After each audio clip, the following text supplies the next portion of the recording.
কাশ্মীৰৰ পেহেলগামত সন্ত্ৰাসবাদীৰ আক্ৰমণত আঘাতপ্ৰাপ্ত লোকৰ বেদনাৰ সমভাগী হৈ ৰাহুল গান্ধী দিল্লীলৈ উভতি যায়। হাতত জুইৰ শিখা লৈ দিল্লীৰ ৰাজপথত দেখা গ'ল ৰাহুল গান্ধীক। ৰাহুল গান্ধী তাৰ আগতে ভাৰত জোড়ো যাত্ৰা কৰিছিল। তেওঁ জানে যে পেহেলগামত কি হৈছিল এয়া মানৱতাৰ বিৰুদ্ধে আটাইতকৈ ডাঙৰ অপৰাধ। আৰু আজি পাকিস্তানক এই বাৰ্তা প্ৰেৰণ কৰা অত্যন্ত জৰুৰী যে আপোনালোকে যি ভাবে, যিমান ষড়যন্ত্ৰ কৰে আৰু আপুনি যিমান চেষ্টা নকৰক কিয় এই দেশ ভাঙিব নোৱাৰিব।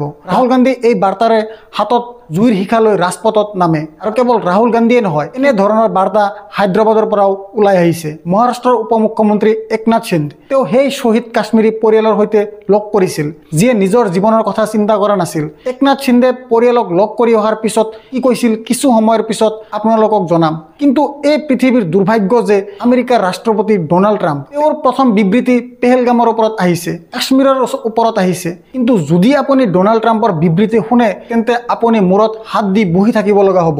মই হাঁহি ধেমালি কৰা নাই। এই ব্যক্তিজনে কৈছে যে ভাৰত আৰু পাকিস্তানৰ মাজত কাশ্মীৰক লৈ হাজাৰ বছৰ ধৰি বাকযুদ্ধ চলি আছে। আপুনিও জানে পাকিস্তান 1947 চনত অস্তিত্বত আহিছিল আৰু কাশ্মীৰৰ সমস্যা সেই সময়ৰ পাছত জন্ম লৈছে। কিন্তু এই ব্যক্তিজনে বাস্তৱতাৰ পৰা বহু দূৰত আছে। এই ব্যক্তিজনে নাজানে যে কাশ্মীৰৰ সমস্যা 1947 পিছত আহিছে আৰু ইয়াৰ আঁৰত ব্ৰিটিছৰ এক বৃহৎ অৱদান আছে, পাকিস্তানী সেনাৰ এক প্ৰকাৰৰ বৃহৎ অৱদান আছে। মই আপোনালোকক জনাব বিচাৰো যে ডোনাল্ড ট্ৰাম্পে আচলতে কি কৈছে। মই ভাৰতৰো বহুত ওচৰত আছো আৰু পাকিস্তানৰো বহুত ওচৰত আছো আৰু এই দুয়োখন দেশ কাশ্মীৰক লৈ হাজাৰ বছৰতকৈ অধিক সময়ৰ পৰা সংগ্ৰাম কৰি আহিছে। কাশ্মীৰৰ বিষয়টো হাজাৰ বছৰৰ পৰা চলি আছে, সেইটো হয়তো আৰু অধিক সময় পুৰণি। এই বৰ্ডাৰত যোৱা 1500 বছৰৰ পৰা চাপ সদায় আছে, সদায় এনে হৈ আছে। কিন্তু মই ভাবো এইসকল মানুহ কিবা এক উপায় আৰু ইয়াৰ সমস্যা সমাধান পোৱাৰ ব্যৱস্থা কৰিব। মই দুয়ো দেশৰ নেতাসকলক চিনি পাওঁ। ভাৰত আৰু পাকিস্তানৰ মাজত ডাঙৰ চাপ আছে, কিন্তু সদায় এনে হৈ আছে 1500 বছৰ বা 1000 বছৰ ধৰি। আৰে ভাই, 1947 পূৰ্বে পাকিস্তান নামৰ কোনো অস্তিত্ব নাছিল, কোনো বস্তু নাছিল, পাকিস্তানৰ কোনো অস্তিত্ব নাছিল। আৰু এই ব্যক্তিয়ে কয় যে ভাৰত আৰু পাকিস্তানৰ মাজত এই সমস্যা 1500 বছৰৰ পৰা চলি আছে। প্ৰধানমন্ত্ৰী নৰেন্দ্ৰ মোদীয়ে 2020ত এই ব্যক্তিৰ বাবে ভোট বিচাৰিছিল। এই ব্যক্তিৰ বাবে ভাৰতত ইয়াৰ বাবে যজ্ঞ কৰা হৈছিল। সঁচাকৈ বহুত দুৰ্ভাগ্যৰ কথা। পেহেলগামৰ আক্ৰমণৰ কাৰণে যোৱা কিছুদিন ধৰি মই ডোনাল্ড ট্ৰাম্পৰ ওপৰত আৰু তেওঁৰ কাৰ্যকলাপৰ ওপৰত আলোচনা কৰিব পৰা নাই। কিন্তু এই ব্যক্তিজনে সদায় নিজৰ ভুলৰ কাৰণে নিজকে খবৰত ৰাখে। মই পুনৰ আপোনাক প্ৰশ্ন সুধিব বিচাৰিছো যে যি কাশ্মীৰৰ সমস্যা 1947 পিছত জন্ম হৈছে, এই ব্যক্তিজনে কৈ আছে যে হাজাৰ বছৰৰ পৰা এই সমস্যা চলি আছে।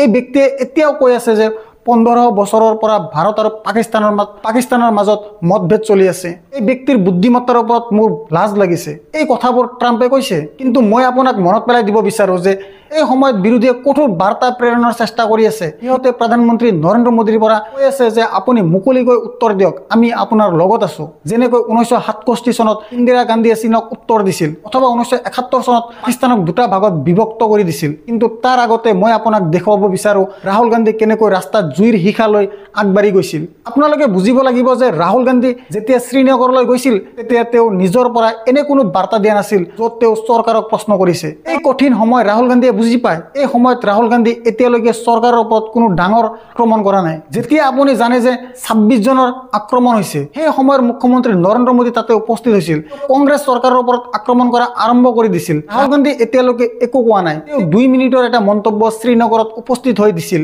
ইয়াৰ উপৰি বিৰোধীও একেখন মঞ্চতে আছে। যোৱাকালি তেলেংগানাত যি দৃশ্য দেখিবলৈ পোৱা গৈছিল এয়া যথেষ্ট ধুনীয়া দৃশ্য আছিল। মুখ্যমন্ত্ৰী ৰেৱন্ত ৰেড্ডী, সালমান খুৰছিদ, কংগ্ৰেছৰ নেতাসকল সকলোৱে একেখন মঞ্চতে আছিল আৰু ৰেৱন্ত ৰেড্ডীয়ে প্ৰধানমন্ত্ৰীক আবেদন জনাইছিল যে আপুনি উত্তৰ দিয়ক। একেবাৰে সেই ধৰণে যি ধৰণে ইন্দিৰা গান্ধী পাকিস্তানক দুটা টুকুৰা কৰি দিছিল। ৰেৱন্ত ৰেড্ডীয়ে কি কৈছে? मैं इस मौके पे इस देश प्रधानमंत्री नरेंद्र मोदी जी से एक ही गुजारिश है, ये ऐसे मौके पे जो आतंकवादी अपने देशवासियों के ऊपर हमला किए, ऐसे हमला को हम सब इकट्ठा होकर 140 करोड़ लोग हम सब मिलके मुंह तोड़ जवाब देने का वक्त आए। इसीलिए आज तेलंगाना राज्य से 4 करोड़ जनता और दुनिया सबसे कम 100 देशों का उनके प्रतिनिधि यहाँ पर हाजिर होकर अपने साथ जोड़ के आतंकवादियों के खिलाफ लड़ने के लिए हमको मदद दिए। हम लोग सब मिलके इस देश प्रधानमंत्री को हम मदद देंगे। प्रधानमंत्री जी, मोदी जी, 1967 चीन ने अपने देश के ऊपर हमला किए तो इंदिरा जी ने मुंह तोड़ जवाब दिए। उसके बाद पाकिस्तान 1971 में इस देश के ऊपर हमला किए तो इंदिरा जी ने पाकिस्तान को मुंह तोड़ जवाब देकर एक धक्का में दो टुकड़े किए पाकिस्तान को, एक बांग्लादेश दूसरा पाकिस्तान। आप आगे बढ़ो, हम लोग आपके साथ में रहेंगे। 140 करोड़ भारतीय वासियों आपके साथ है। पीओके को पाकिस्तान को दो टुकड़ा करो, पाक ऑक्युपाइड काश्मीर हिंदुस्तान में मिला दो, हम साथ में। আজি এইটো বেছি প্ৰয়োজনীয় হৈ পৰিছে যে আহিবলগীয়া দিনসমূহত এই চৰকাৰৰ বাবে চেলেঞ্জবিলাক বাঢ়িব।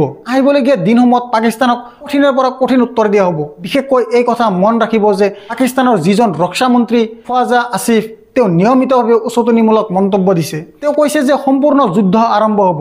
এজন ব্যক্তিয়ে যুদ্ধৰ ধমকি দি আছে, তেনেহ'লে আমি যুদ্ধই কৰোঁ আহক, মোদী চৰকাৰৰ লগত আছোঁ আমি। কিন্তু এই সিদ্ধান্ত আমাৰ চৰকাৰে ল'ব লাগিব, নিজৰ হিচাপৰ ভিত্তিত, নিজৰ সময় সুবিধা অনুযায়ী ল'ব লাগিব, সময়মতে সিদ্ধান্ত ল'ব লাগিব। প্ৰয়োজনীয় হৈ পৰিছে যে আমি যাতে এই সময়ত আভ্যন্তৰীণভাৱে দেশৰ বাবে সমস্যাৰ সৃষ্টি নকৰোঁ, আমাৰ মাজত যাতে যুঁজ নহয়, কাশ্মীৰৰ ওপৰত যাতে আক্ৰমণ কৰা নহয়। যি কাশ্মীৰীয়ে এই আক্ৰমণৰ সময়ত তাৰ পৰ্যটকসকলৰ সুৰত নিজৰ সুৰ উচুৱাইছে। পৰ্যটকসকলৰ বিষণ্ণতাত কাশ্মীৰিয়ান অন্তৰ্ভুক্ত হৈছে। সকলো পৰ্যটক যিবিলাক উভতি আহিছে তেওঁলোকে কাশ্মীৰীবিলাকৰ মানৱতাৰ বিষয়ে কথা পাতিছে। আৰু মহাৰাষ্ট্ৰৰ উপ মুখ্যমন্ত্ৰী একনাথ সিন্ধে এইদৰে আদিল হুছেইনৰ পৰিয়ালৰ সৈতে সাক্ষাৎ কৰিছে। শুনক একনাথ সিন্ধে কি কৈছে।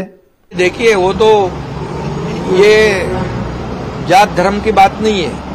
जो हमारे पर्यटक वहां गए थे उनके ऊपर अंधाधुंध गोली चला रहे थे ये आतंकवादी, और उनको बचाने का काम इसने किया और खुद उनकी बंदूक छीनने की कोशिश की ताकि जो टूरिस्ट है उस पे गोली न चले, लेकिन दूसरे आतंकवादी ने आके उनको मार दिया और वो शहीद हो गए। इसीलिए आदिल साहिल के घर पर मैंने भी उनके परिवार से बात की, उसके भाई से बात की, उनके पिताजी से बात की, और हमारे लोग भी वहां पहुंच गए। उन्होंने भी उनको, वो एक कमाने वाला लड़का था, युवा लड़का था, उनके परिवार की जो अभी हालत ठीक नहीं है, एक सर्वसाधारण परिवार था, इसलिए शिवसेना की ओर से उनको 5 लाख रुपए की मदद भी हो गई। ये तो छोटी जिम्मेदार, मतलब ये अपना कर्तव्य है।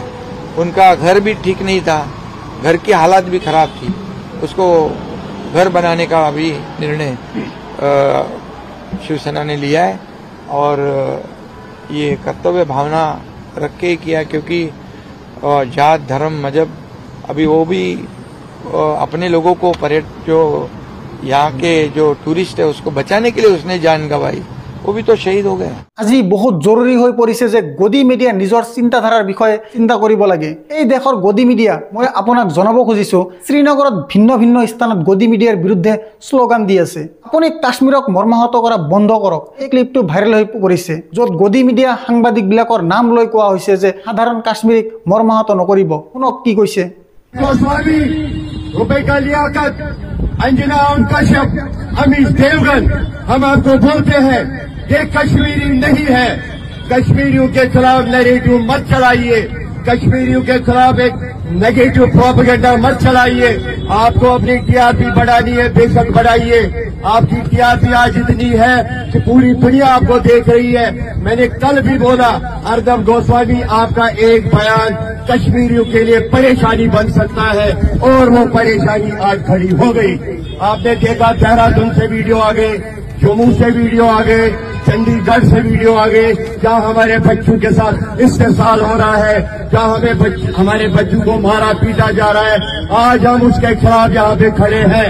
कल अगर हम टूरिस्ट के हक में खड़े थे तो आज हम अपने बच्चों के खिलाफ हक में यहाँ खड़े हैं।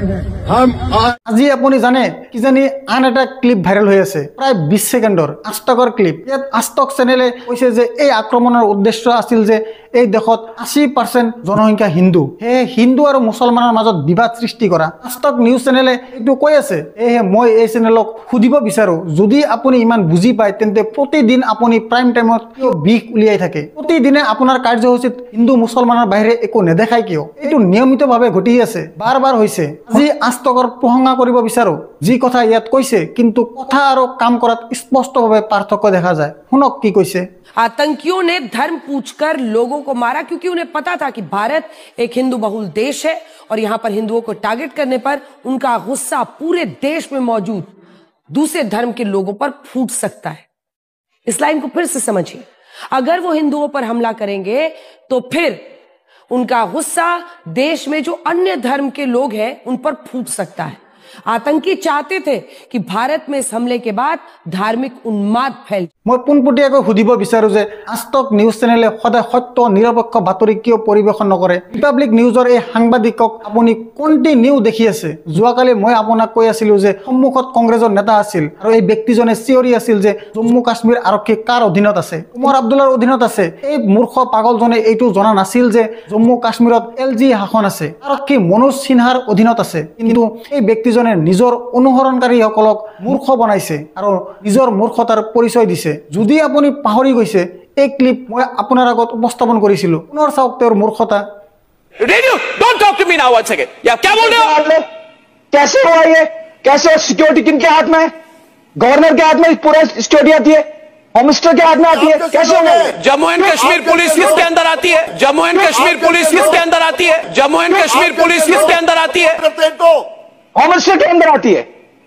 लेफ्टिनेंट गवर्नर के अंदर आती है आपको पता नहीं है গদি মিডিয়া এই দেশৰ কেঞ্চাৰ এই দেশৰ বিষ এই অৱস্থাত গদি মিডিয়া চাবলৈ বন্ধ কৰক আৰু বিশেষকৈ মই প্ৰধানমন্ত্ৰী নৰেন্দ্ৰ মোদীক আপিল কৰিম যে আপুনি হৰণ যোশীক ক'ব হোৱাটছআপৰ জৰিয়তে সকলো সম্পাদকক যে দেশত বিষ বিয়পাই থকা বন্ধ কৰক আপোনাৰ বিষাক্ত চিন্তা ভাৱনাৰ বাবে বহু ঠাইত মুছলিমৰ ওপৰত আক্ৰমণ হৈ আছে কাশ্মীৰৰ ওপৰত প্ৰহাৰ কৰা হৈছে মই প্ৰধানমন্ত্ৰীক সুধিব বিচাৰো আপুনি চুপ হৈ কিয় আছে ইয়াৰ কাৰণ কি প্ৰধানমন্ত্ৰীৰ বাবে অতি প্ৰয়োজনীয় হ'ব যে আপুনি এই গদি মিডিয়া নামৰ বিষৰ চিকিৎসা কৰক আপোনাৰ উদ্দেশ্য মাত্ৰ এইটো জনোৱা যে এই অৱস্থাত সকলোৱে একত্ৰিত হ'ব লাগে একতাৰ বাৰ্তা দিয়ক মই আপোনাৰ দায়িত্বৰ পৰা কিয় পলায়ন কৰি আছে গদি মিডিয়া একবাৰ পুনৰ ৰাহুল গান্ধী ৰাস্তাত ওলাই এতিয়া মই এইটো আশা কৰো যে প্ৰধানমন্ত্ৰী কাশ্মীৰলৈ যাওক এই সকলৰ লগত সাক্ষাৎ কৰক আৰু আত্মীয়সকল এই ডাঙৰ সন্ত্ৰাসী আক্ৰমণত মাৰা গৈছে মই এইটো আশা কৰো মুক্ত আৰু স্বতন্ত্ৰ সাংবাদিকতাক সমৰ্থন কৰক আৰু মোৰ অংশীদাৰ হওক অতি সহজে এই ফলো বটনটো টিপক আৰু সত্যৰ এই যাত্ৰাত মোৰ লগত থাকক